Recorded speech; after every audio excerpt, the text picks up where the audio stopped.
Not a matter of if, but when a crisis could turn your world upside down. I'm Roshini Rajkumar, crisis strategist, licensed attorney, and host of The Crisis Files. In each case file, we explore a real crisis or a ripped from the headlines controversy. My crisis squad and I are here to help you understand those crises and hopefully prevent your own. Today, we celebrate case file number 50. The entire crisis squad is together in studio with me for the occasion. Dr. Abdul Omari is an inclusion and equity consultant. Dr. Sheryl Ziegler is a clinical psychologist who specializes in wellness in the workplace. Steve Silton is a business, entertainment, and sports attorney with Cozen O'Connor. Jennifer Hellman is CEO of Golf Public. She's a public relations and reputation management pro. We reunite for a topic that's perfect for our five minds to ponder, discuss, and maybe even find disagreement. Anheuser-Busch, Target, Starbucks. What do these brands have in common?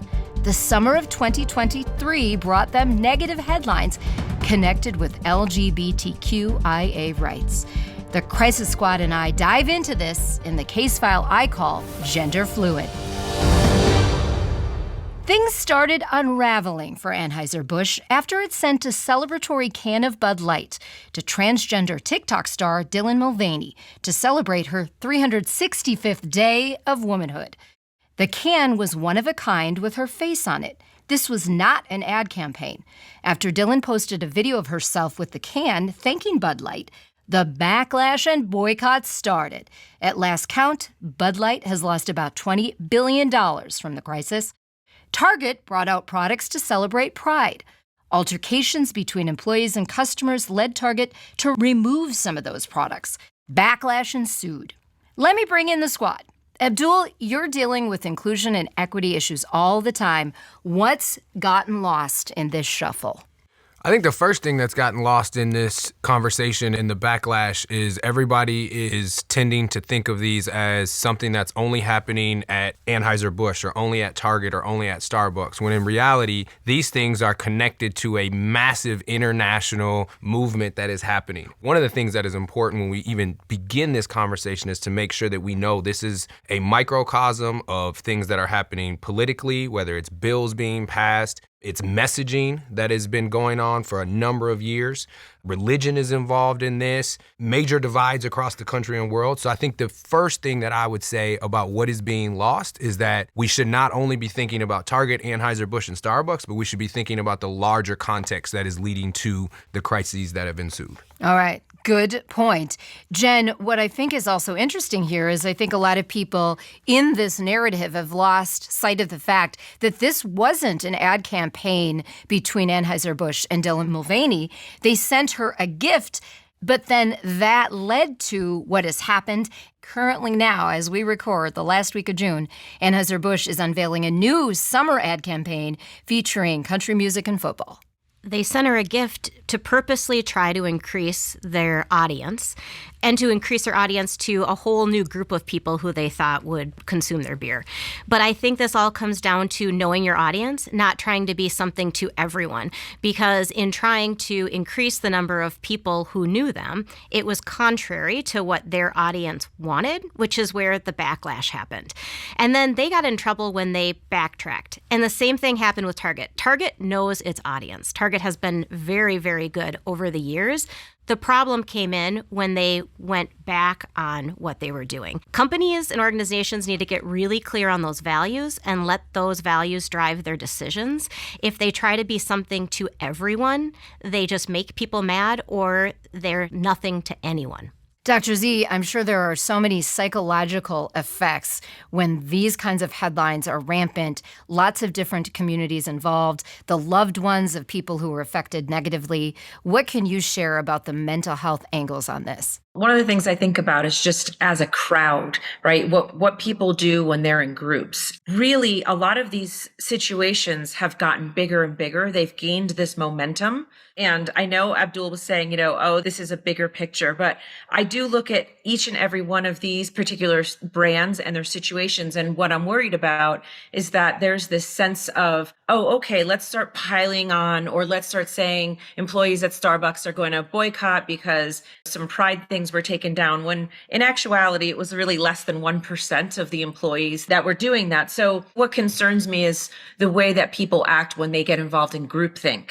Within groupthink, there's this notion of, okay, we know a small fact about something, and now we've got larger groups of people really piling on, whether it's on the side of the brands have done something wrong, they have offended certain communities, or whether it's on the side of we need to boycott those brands because they're doing something wrong. I'm not really sure even necessarily that everybody knows all the facts and details.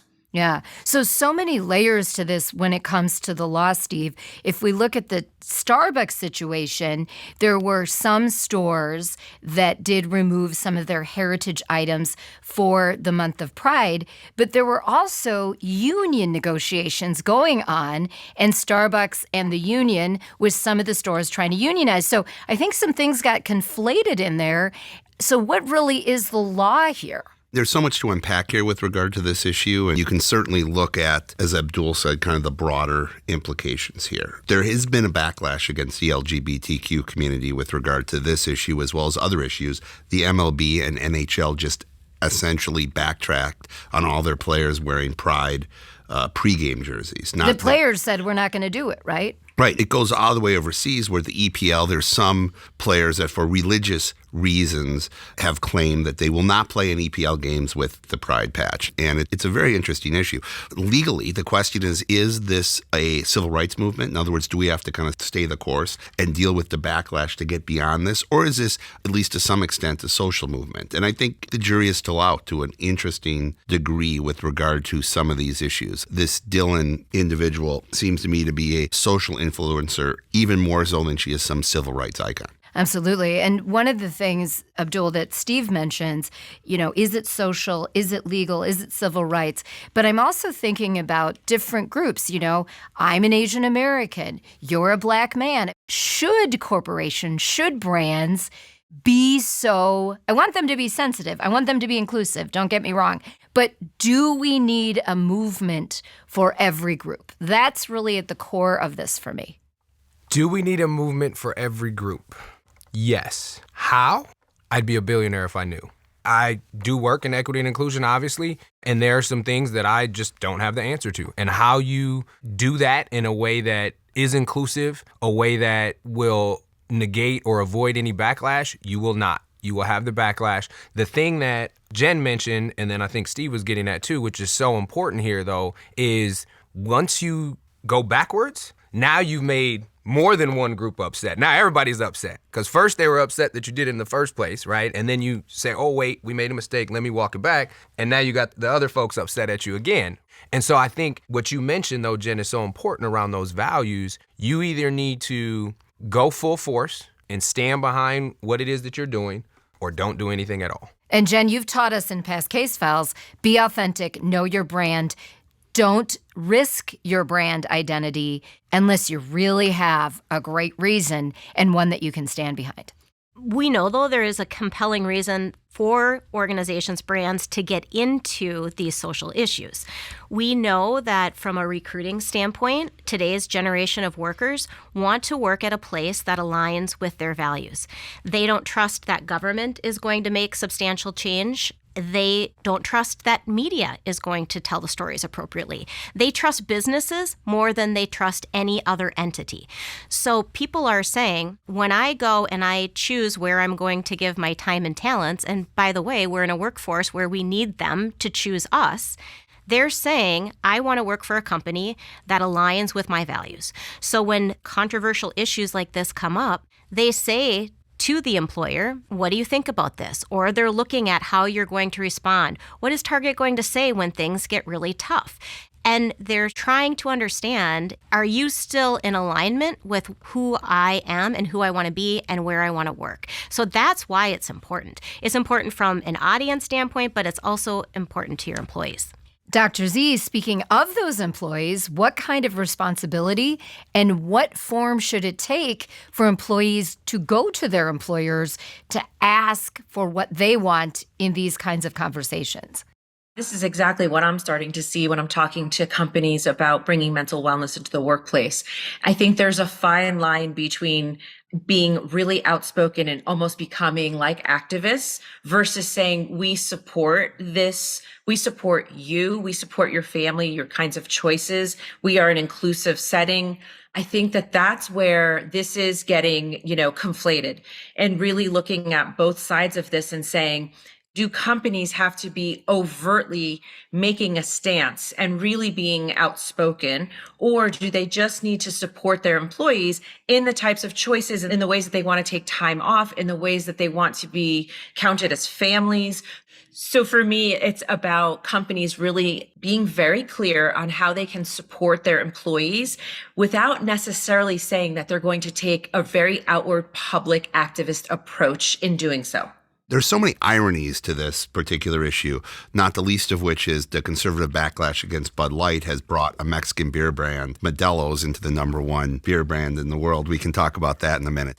But one of them is this essentially knocked the Disney Florida story off the news, which essentially was the other side of this, where Disney essentially stood up to their LGBTQ employees against what was viewed as a reactionary policy by the Florida government under Ron DeSantis. So I do think there's an equilibrium there, and I think it's possible that Bud Light kind of violated that and went too far to one direction. I'm interested to hear what Jen has to say about this.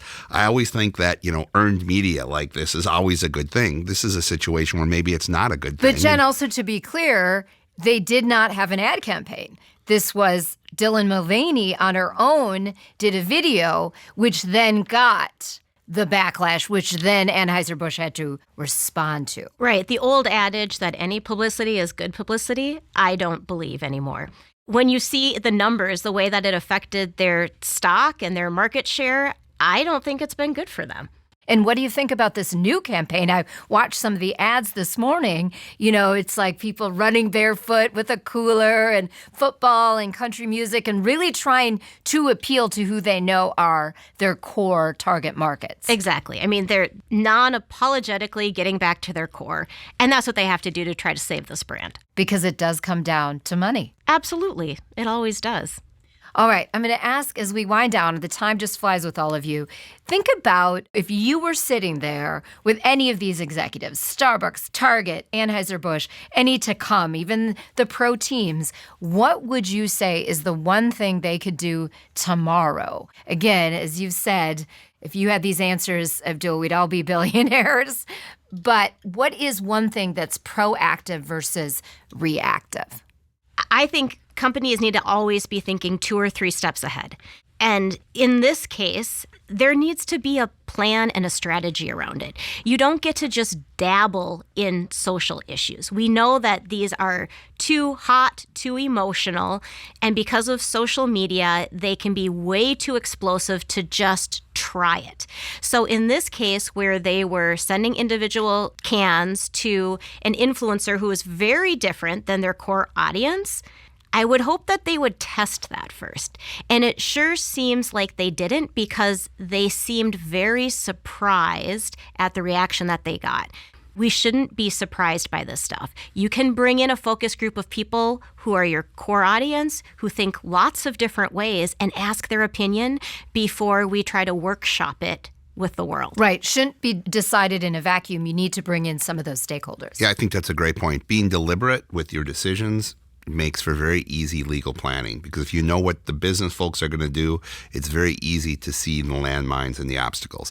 Business people generally tend not to work like that. They tend to be very spontaneous and entrepreneurial. But if you can get them to act deliberately, that's very helpful. And in the absence of having a focus group, which is a phenomenal way to approach this, you need to make sure that whoever is in that room making those decisions are asking the types of questions that you would be asking in a focus group. Because otherwise we're coming to the group think think that Dr. Z was talking about, where everybody's just sitting there and say, oh, you think that? Oh, good. Me too, me too, me too. And then you move on and you send out a can and this is what happened. And so it's important too, Dr. Z, that the people making those decisions are also all different kinds of thought leaders or experts. Even, would love to have you in one of those rooms, the clinical psychology piece of this, the brain element, the wellness elements.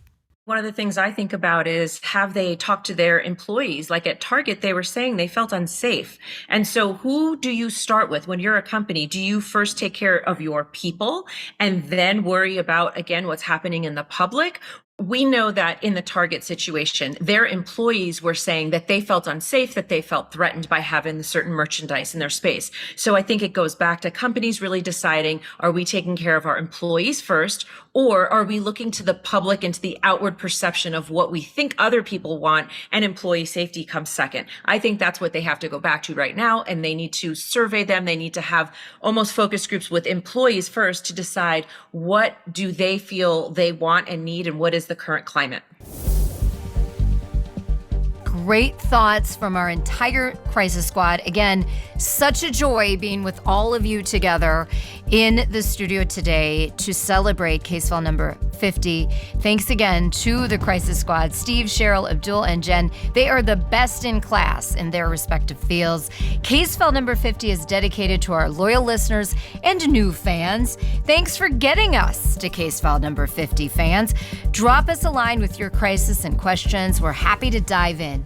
Subscribe to our YouTube page on thecrisisfiles.com. Follow us on Instagram, Twitter, and YouTube at The Crisis Files. Catch up on all case files at thecrisisfiles.com for the show archive and special videos. Please rate and review The Crisis Files on wherever you listen so others can listen for crisis prevention information. We do not provide legal, financial, medical, or PR advice for particular situations, but strongly recommend you seek out professionals to help with your specific need. I'm Roshini Rajkumar. Join me next time on The Crisis Files.